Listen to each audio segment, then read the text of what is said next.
하나님은 우리 성도들이 복음을 위하여 믿음의 선한 싸움을 싸우기를 원하십니다. 우리가 같이 디모데 전서를 함께 살펴보고 있습니다.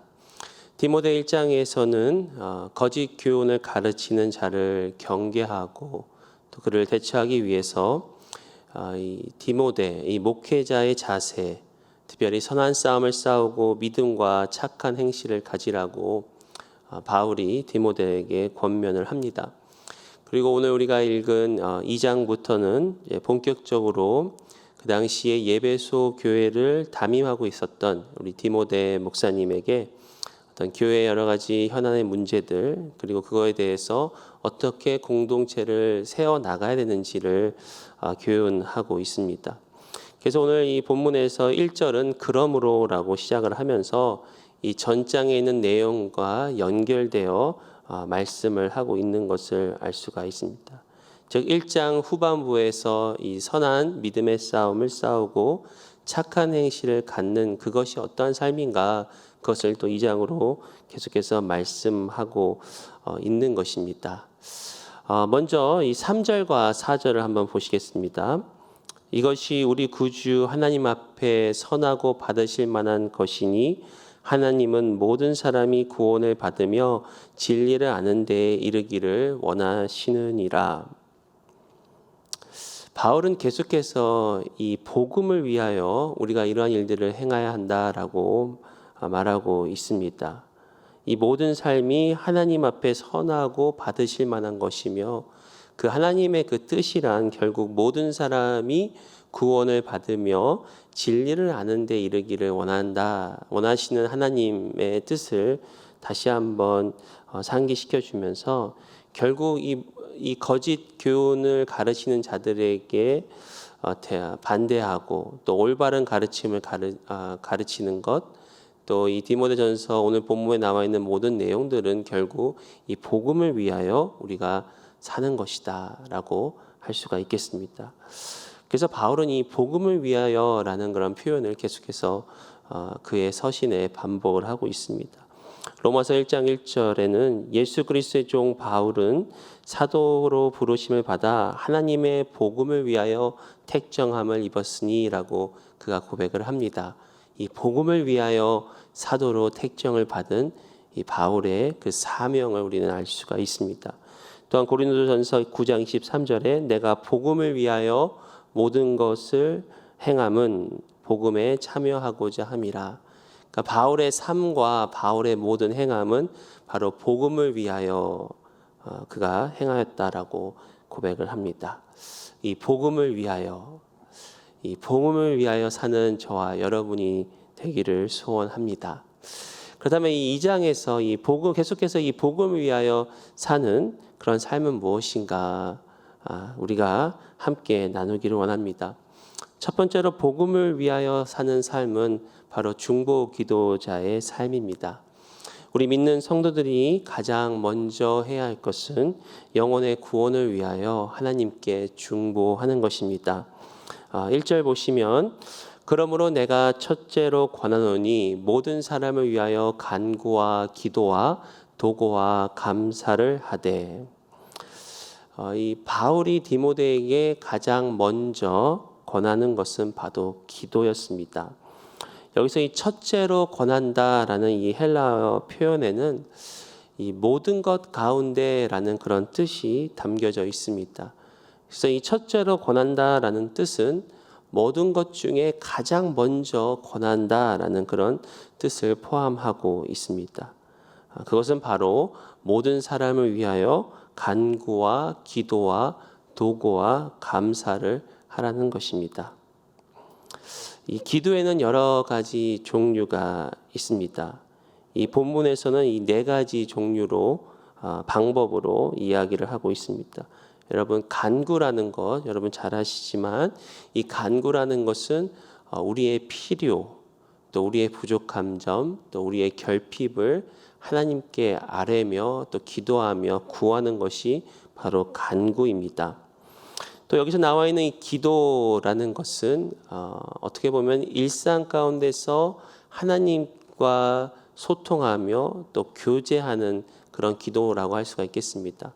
간구는 어떠한 것을 함께 구하는 것이라면 기도는 일상 가운데서 하나님과 동행하며 하나님께 드리는 기도, 또 하나님과 함께하는 그런 교제입니다. 또 여기서 나오는 이 도고라는 표현이 바로 이 중보의 내용입니다. 다른 사람들을 위하여 하나님께 올려드리는 중보의 기도라고 할 수가 있겠습니다. 그리고 이 감사, 여러분 잘 아시지만 이 감사라는 것은 말 그대로 하나님 앞에 하나님께서 행하신 일에 대한 감사, 또 하나님께서 우리에게 향하신 그 사랑과 은혜에 대한 감사, 또 하나님은 누구신가에 대한 그런 감사의 내용을 우리는 올려드릴 수 있습니다. 마침 이 아카데미 2과정에 보시면은 이 기도의 기도의 손 5가지가 나와 있습니다.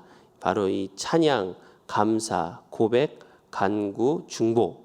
그래서 우리가 기도를 드릴 때 이처럼 여러 가지 내용으로 하나님께 다양하게 기도를 올려드릴 수가 있습니다. 그런데 바울은 이 모든 기도를 모든 사람을 위하여 하라. 즉 이 중보의 기도를 특별히 강조하고 있습니다. 이 바울이 이 목회자인 디모데에게 무엇보다 가장 중요하게 여기고 권면했던 것이 이 기도라는 것에 대해서 우리는 좀 눈여겨 볼 필요가 있습니다. 이 목회자 그리고 우리 성도들에게 기도가 가장 우선시 되어야 된다는 것은 과언이 아닙니다. 특별히 중보기도는 하나님께서 기쁘게 받으시며 또 우리 목회자들과 교회 성도들과 리더들이 함께 해야 할 줄 믿습니다. 제가 새생명 비전교회에 처음 부임했을 때 이 중보기도 사역을 담당하였습니다. 이제 우리 교회에 처음 와서 또 우리 교회 중보기도 사역을 배우면서 또 강 목사님께 여쭈었습니다. 목사님, 제가 이제 중보기도 사역을 담당하였는데 우리 교회에 또 목사님께서 가지고 계신 중보기도의 철학은 무엇인지요? 제가 어떻게 사역해야겠습니까? 라고 목사님께 여쭈었더니 우리 목사님께서 딱 한마디 해주셨습니다. 중보기도는 사역의 최고봉입니다. 사실 이 기도 사역에 대해서는 교회들마다 물론 강조를 한다고 하지만 이 기도는 항상 이 뒤에서 해야 되는 것이고 잘 드러나지 않는 것이고 또 잘 알아주지 않는 것인데 강 목사님께서 이 중보기도에 대해서 딱 이 한마디 하시는데 그 한마디 안에 모든 이 중보기도에 대한 어떤 철학과 또 자세와 또 우리 교회의 방향에 대해서 충분히 알 수가 있었습니다. 이처럼 우리가 가장 먼저 해야 될 것은 기도요. 또 그 가운데 최고봉은 중보기도인 줄 믿습니다. 특별히 이 복음을 위해서 영혼 구원을 위해서 드리는 중보기도는 하나님께서 기뻐 받으신다는 것입니다. 지난주 토요일 날 우리가 해피나잇을 참 은혜롭게 잘 마쳤습니다. 특별히 이 팬데믹 기간 가운데서도 거의 70명 가까이 되는 우리 VIP들을 교회로 초청하고 또 줌으로 초청할 수 있었다는 것은 정말 하나님의 역사가 아니면 불가능하다라고 생각이 듭니다. 모든 것이 다 하나님의 은혜입니다. 근데 중요한 것은 그러한 하나님의 은혜를 하나님의 은혜가 함께 할 수 있었던 그 이유 중에 하나는 바로 이 중보기도가 아닌가라는 그런 생각을 하게 되었습니다. 이 해피나잇 2주 전부터 이 줌과 또 중보기도실에서 아주 뜨겁게 우리가 그분들의 이름을 불러가면서 기도를 하였고 또 훨씬 전부터 이 VIP의 명단들을 받아서 우리 중보기도 팀과 함께 또 우리 사역팀이 계속해서 이분들의 이름을 불러가면서 기도를 했습니다. 아마 이 VIP들이 잠을 자다가 좀 이렇게 꿈을 꾸거나 음성을 듣지 않았을까 그런 생각이 듭니다. 교회 안 오면 무슨 큰일이 날 것 같은 계속 이름을 불러대니까 결국은 하나님께서 그분들을 마음을 움직여서 그렇게 해피나잇에 오시고 또 복음을 듣는 정말 놀라운 그런 일을 우리가 경험할 수가 있었습니다. 자, 이러한 중보기도 참 중요합니다. 특별히 저와 같은 이 목회자들에게 있어서 기도는 가장 우선시 돼야 됩니다. 요즘 시대의 목회자의 목회자로 불려졌던 우리 유진 피터슨 목사님도 목회자가 가장 우선적으로 해야 될 것은 바로 기도다라고 말씀을 하십니다. 그분의 책에는 이렇게 기록되어 있습니다. 목회 사역은 기도에서 시작된다. 목회자들이 관여하는 창조적이고 강력하며 성경적인 모든 행동은 기도로부터 비롯된다. 기도는 우리가 먼저 하나님 앞에 나아간 후에 세상의 문제를 다룬다는 것을 의미한다. 목회자들이 본래의 고결함과 성실함을 회복하려 한다면 먼저 기도의 회복이 선행되어야 한다. 이처럼 참 기도가 먼저 회복되는, 또 이미 우리 가운데 기도가 충만하지만 특별히 중보의 기도, 또 기도가 회복되는 저와 여러분들이 되기를 바랍니다. 더 나아가 바울은 이 중보의 대상을 바로 이 높은 지위에 있는 사람들을 위하여 기도하라라고 권면합니다. 2절 보시면 임금들과 높은 지위에 있는 모든 사람을 위하여 하라. 이는 우리가 모든 경건과 단정함으로 고요하고 평안한 생활을 하려 함이라. 우리가 일반적으로 이 나라의 지도자들을 위해서 기도할 때 바로 이 2절 말씀을 또 우리가 붙잡고 기도를 합니다. 특별히 미국과 또 한국의 지도자들을 위해서 우리가 같이 기도를 합니다. 왜냐하면 이 나라의 지도자들이 나라를 올바로 다스릴 때, 또 인도할 때, 또 국민들과 또 우리 믿는 성도들이 안정된 생활을 할 수 있기 때문입니다. 근데 우리가 여기서 한 가지 좀 기억할 것은 이 바울 시대의 이 지도자들, 나라의 지도자들, 특별히 이 로마의 황제나 지도자들은 교회와 성도들을 핍박하고 있었다는 것입니다. 그러므로 이 바울에게 있어서, 또 디모데에게 있어서, 또 그 당시 초대 성도들에게 있어서 지도자들을 위해서 기도한다는 것은 비록 저 지도자들이 교회와 성도들을 핍박하고 있을지라도 지도자들을 마음에 품고 기도하는 어떤 사랑의 기도, 또 용서의 기도라고 할 수가 있겠습니다. 그리고 그 핍박으로부터 벗어나 이 성도들이 평안하고 안정된 삶을 살 수 있도록 기도하라는 것입니다. 근데 여기서 바울은 이 성도들이 단순히 어떤 평안한 삶, 또 안위만을 위해서 기도하라라고 그렇게 권면하고 있지 않습니다. 이 2절을 자세히 보시면은 후반부에 보시면은 이는 우리가 모든 경건과 단정함으로 고요하고 평안한 생활을 하려 함이라. 모든 경건 또 모든 단정함 가운데 고요하고 평안한 삶을 위해서 기도하라.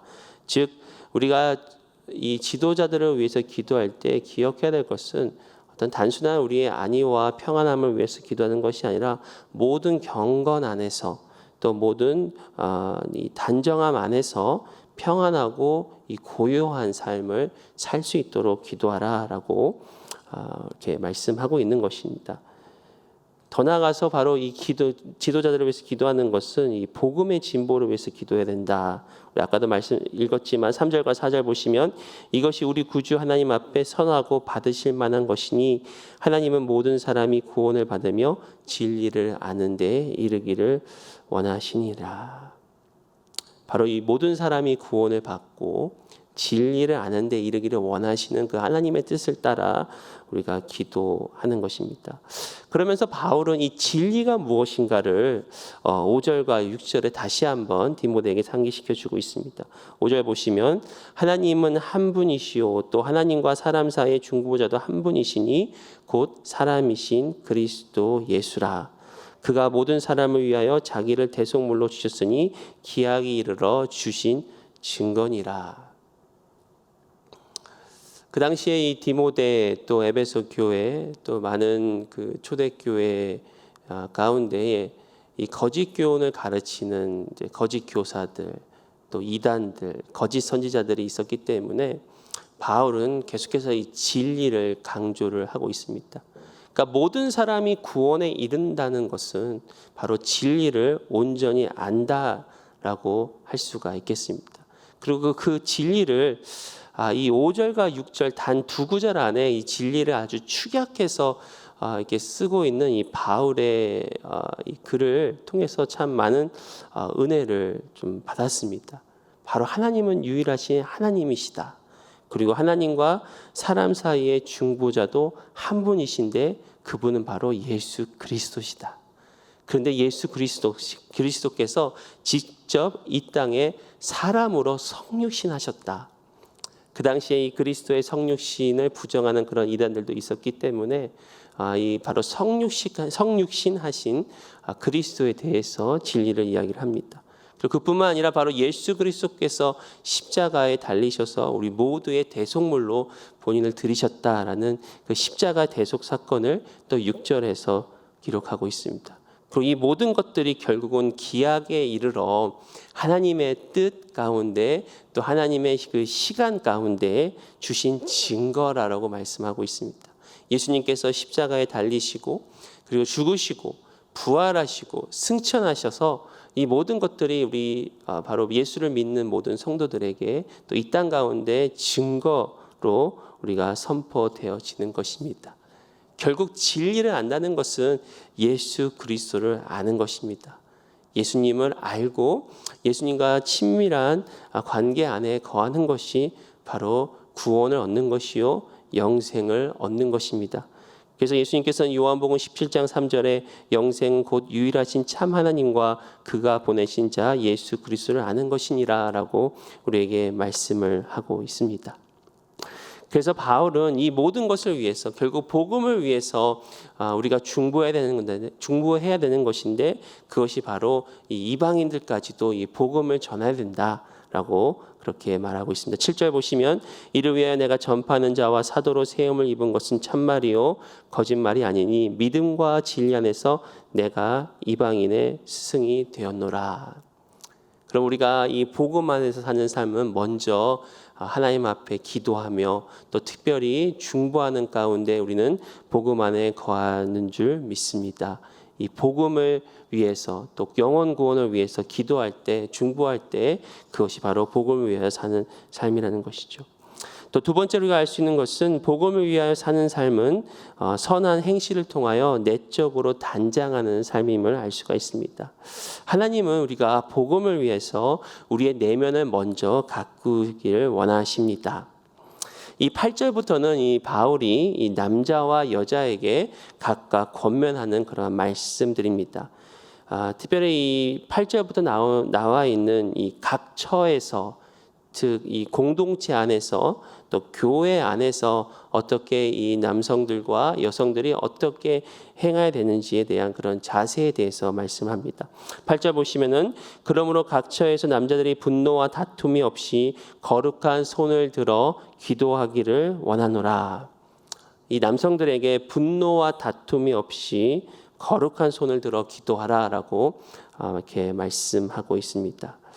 이 교회가 또 하나님 안에서 고요하고 더 평안한 생활을 위해서 그 앞부분에서는 이 나라의 지도자들을 위해서 중보하라라고 권면하였지만 또 이 교회 안에서도 동일하게 이 성도들 간에 분노와 다툼이 없이 또 화평하며 또 하나님 앞에 거룩한 예배를 드려야 합니다. 이 성도 간에 화평한다는 것은 결국은 서로 간에 존중하고 또 사랑하고 또 화해하는 것이라고 할 수가 있겠습니다. 예수님께서도 예배를 드릴 때 형제와 먼저 화해하라라고 말씀을 하십니다.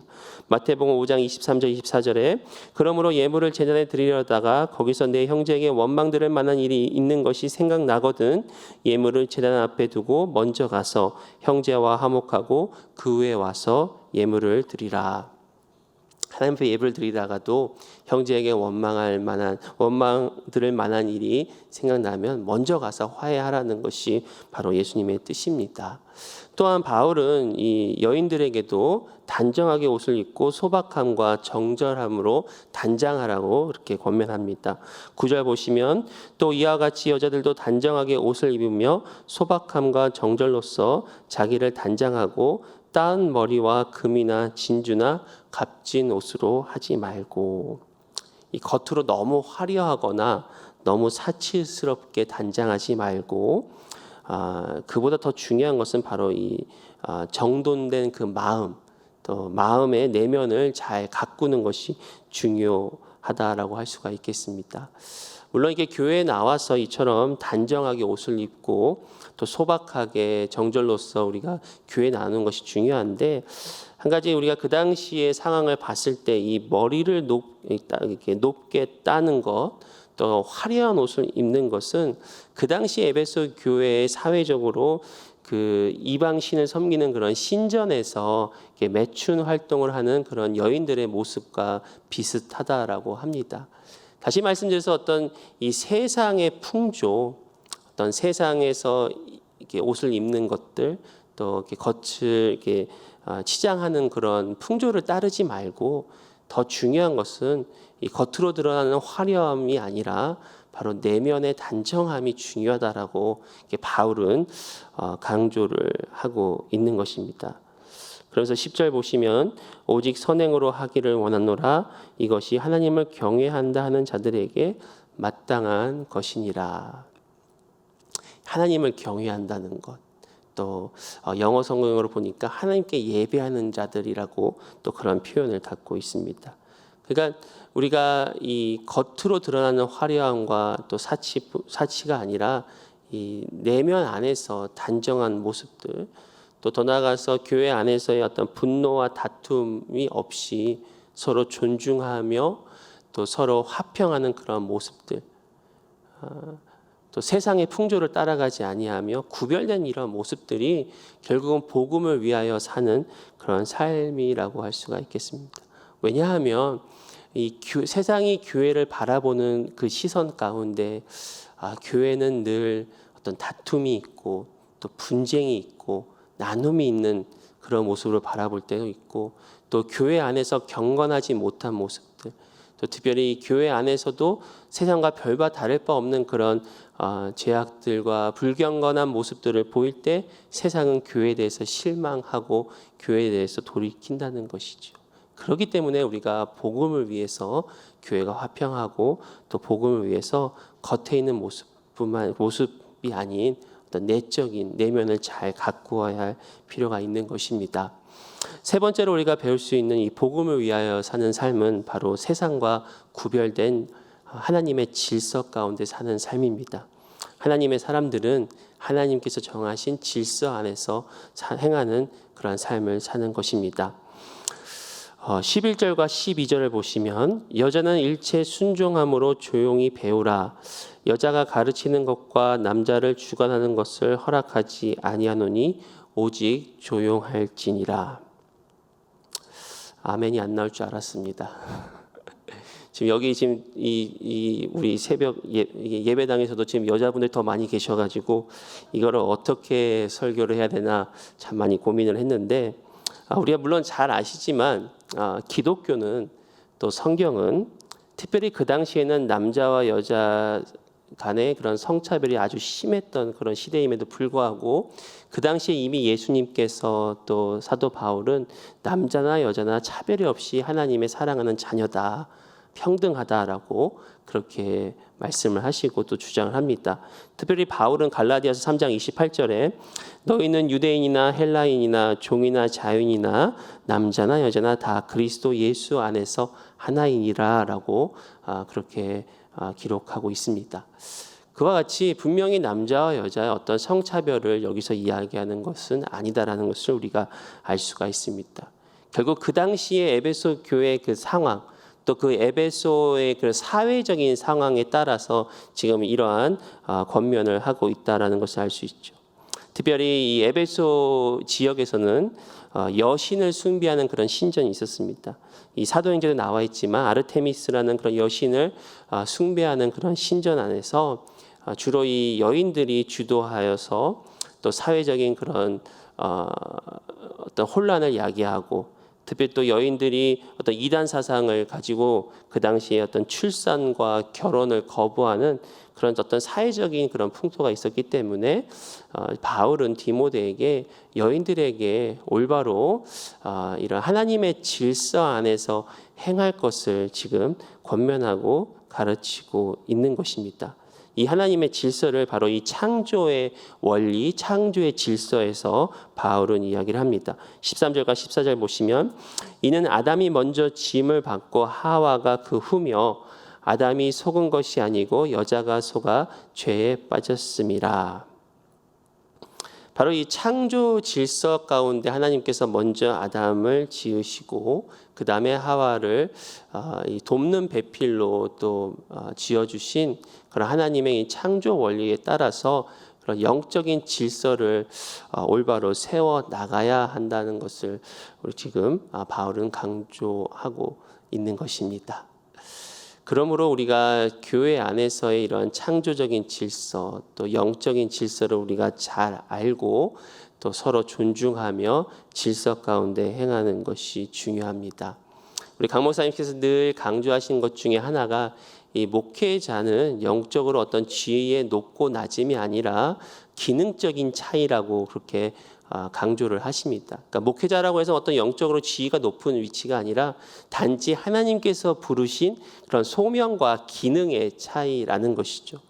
마찬가지로 남성과 여성도 하나님께서 어떤 높고 낮음의 관계가 아니라 기능적인 차이, 역할의 그런 차이라고 할 수가 있겠습니다. 그러면 그런 질서 안에서 행할 때 특별히 이 남성들을 하나님께서 이 가정의 제사장으로 세워 주셔서 또 남성들에게 어떤 영적인 질서를 주셨을 때 그 질서 가운데 행할 때 가정이 평안하고 또 그 질서 안에서 행할 때 또 교회 안에서 진정한 평안과 화평이 있을 줄 믿습니다. 특별히 이것을 좀 요즘 시대의 이슈로 좀 적용을 하자 그러면 바로 하나님의 이 창조의 원리, 질서, 또 남자와 여자의 그런 어떤 성차별뿐만 아니라 요즘에 많은 그런 세상이 지금 이슈로 되고 있는 그런 어떤 성평등을 넘어서 어떤 이 성에 대한 개념, 이 동성애 이러한 모습들이 참 결국은 이 모든 것들이 하나님의 질서를 벗어났기 때문에 사회적인 혼란이 오고 또 여러 가지 일들이 있다라는 것을 좀 깨닫게 됩니다. 이제 제 아이가 이제 중학교에 가다 보니까 이러한 사회에 대해서 더 많이 접하게 되더라고요. 교사 가운데서도 동성애자들이 있고 또 주위에서도 벌써 이 어린 나이에도 불구하고 어떤 이 동성애에 대해서 긍정적으로 생각하고 또 동성애에 가담하는 그런 이제 친구들이 있다 보니까 이제 제 아이가 가끔 이제 그런 얘기를 하면서 참 이렇게 고민을 하고 또 이렇게 이야기를 해주는 것을 이렇게 많이 듣습니다. 한 번은 가장 이 친한 친구 중에 하나가 여자아이인데 갑자기 어느 하루나 자기는 양성애자라고 그렇게 이야기를 했다고 합니다. 양성애자라는 것은 이 남자도 좋아하고 여자도 좋아할 수 있고 이게 왔다 갔다 하는 이제 그런 양성애자인데 그래서 제가 제 아이에게 물어봤습니다. 도대체 왜 아이들이 이렇게 친구들이 그렇게 계속 그런 동성애에 대해서 커밍아웃 하는지 어떻게 생각하냐라고 얘기해 보니까 이게 요즘 사회의 트렌드라는 것이죠. 요즘 사회에 워낙 이 동성애에 대해서 긍정적으로 얘기하고 또 여기저기서 계속 이런 이야기를 하다 보니까 이 아이들도 잘 모르면서 이런 트렌드에 어떤 세상의 풍조에 자기들도 가담하고 싶어서 그러니까 이 동성애자는 아닌 것 같은데 또 긴 것 같으니까 중간에는 양성애자라고 그렇게 얘기한다고 그러니까 사회의 트렌드, 사회의 풍조에 자기들도 같이 참여하고 싶어하는 그런 마음이 있는 것 같다고 저에게 이렇게 이야기를 하더라고요. 그래서 제가 우리가 하나님의 질서 또 하나님의 창조 원리는 세상과 너무 다르다. 세상을 거스린다. 그럼에도 불구하고 우리 믿는 사람들은 먼저 이 하나님의 창조 원리와 질서에 우리가 또 우리 자신을 또 헌신하고 또 더 나아가서는 그러한 친구들을 또 품고 기도했으면 좋겠다. 복음을 위해서 그렇죠. 우리가 이 동성애가 분명히 죄인 건 알지만 중요한 것은 그분들도 하나님의 예수 그리스도의 복음이 필요하다는 것이죠. 어떤 이 옳고 그름을 너무 강조해서 정지하다 보면 오히려 복음에서 멀어질 수가 있습니다. 물론 복음 안에는 타협이 없습니다. 하나님 말씀 안에는 타협이 없습니다. 그럼에도 불구하고 우리는 예수 그리스도의 복음이 아니면 그 어느 누구도 하나님 앞에 올바로 설 수 없음을 깨닫고 결국은 복음 안에 능력이 있음을 깨닫고 예수 그리스도의 복음을 통해서 그분들도 저분들도 변화할 수 있다는 것을 우리가 믿고 또 나아가야 되지 않는가. 중요한 것은 바로 하나님의 이런 창조의 원리와 질서 또 교회 안에서의 그런 영적 질서를 나가는 것이 결국 이것이 우리가 복음 안에 사는 삶이라는 것을 다시 한번 오늘 이 디모데전서 2장을 통해서 다시 한번 깨닫게 됩니다. 그러므로 저와 여러분들은 오늘 말씀을 통해서 특별히 날마다 이 중보의 삶을 함께 살기를 원합니다. 그리고 어떤 외적인 모습뿐만 아니라 바로 내적으로 우리가 더욱더 단장하며 또 내면을 가꾸는 그러한 삶을 살기를 원합니다. 더 나아가서는 하나님께서 주신 이 영적인 질서, 말씀의 질서, 또 창조의 원리와 질서 가운데 우리가 거함으로 하여서 계속해서 세상은 하나님으로부터 멀어지고 세상은 계속해서 하나님의 말씀을 거슬러 올라가지만 우리는 이 세상의 풍조에 따르지 아니하고 구별된 또 정결한 경건한 하나님의 백성의 모습으로 함께 나아가기를 원합니다. 이 모든 것이 결국은 예수 그리스도의 복음으로 가능하다는 것을 우리가 알고 붙잡고 오늘 하루도 승리하는 저와 여러분 되시기를 축원드립니다. 기도하시겠습니다.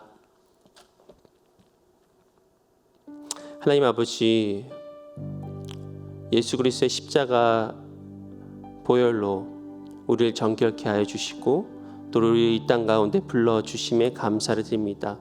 특별히 사도 바울의 고백과 같이 복음을 위하여 택정받은 우리 한 사람 한 사람이 말씀을 붙잡고 하루하루 살아가기를 원합니다.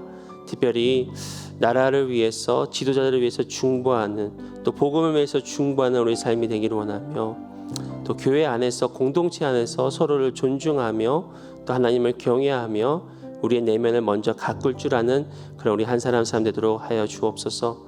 또 세상과는 세상의 풍조를 따르지 아니하고 오직 구별된 하나님의 질서 안에서 영적인 질서 안에서 사는 우리 한 사람 되도록 주여 함께하여 주옵소서.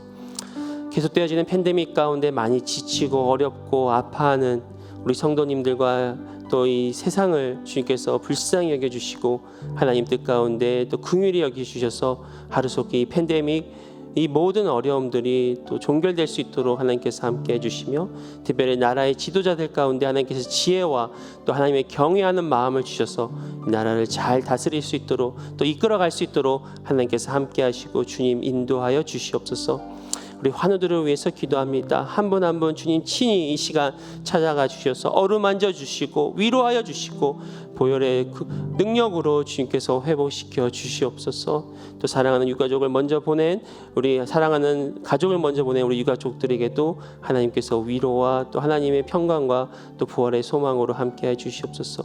우리 세대면 비전교회 특별히 지난 해피나잇을 통하여 많은 영혼들에게 복음을 전했습니다. 그 영혼들이 정말 예수 그리스도의 복음을 믿고 또 구원받는 그날까지 주님께서 함께 하시고 인도하실 줄 믿습니다. 계속해서 우리 세대면 비전교회가 더욱더 복음을 위하여 또 영혼 구원을 위하여 힘쓰는 교회 되게 해주시고 우리 강 목사님과 또 교회 지도자들에게 주님께서 지혜와 성령의 충만함으로 함께 하여 주시옵소서. 지마를 대표하는 우리 정수영 선교사님을 위해서 기도합니다. 사역 가운데 하나님의 기름 부으심 넘치며 사역이 열방으로 확장되게 해 주시옵소서. 청소년 훈련을 통하여 많은 지도자들을 잘 섬길 수 있도록 우리 선교사님과 가정과 사역 위에 주여 함께하여 주시옵소서. 오늘 하루도 주님과 함께 동행하며 승리할 것을 또 믿고 감사드리올 때에 예수 그리스도의 이름으로 기도드리옵나이다. 아멘. 하늘에 계신 우리 아버지여, 이름이 거룩히 여김을 받으시오며 나라의 임하옵시며 뜻이 하늘에서 이룬 것 같이 땅에서도 이루어지이다. 오늘 우리에게 일용할 양식을 주옵시고 우리가 우리에게 죄 지은 자를 사하여 준 것 같이 우리의 죄를 사하여 주옵시고 우리를 시험에 들지 말게 하옵시고 다만 악에서 구하옵소서. 내 나라와 권세와 영광이 아버지께 영원히 있사옵나이다. 아멘.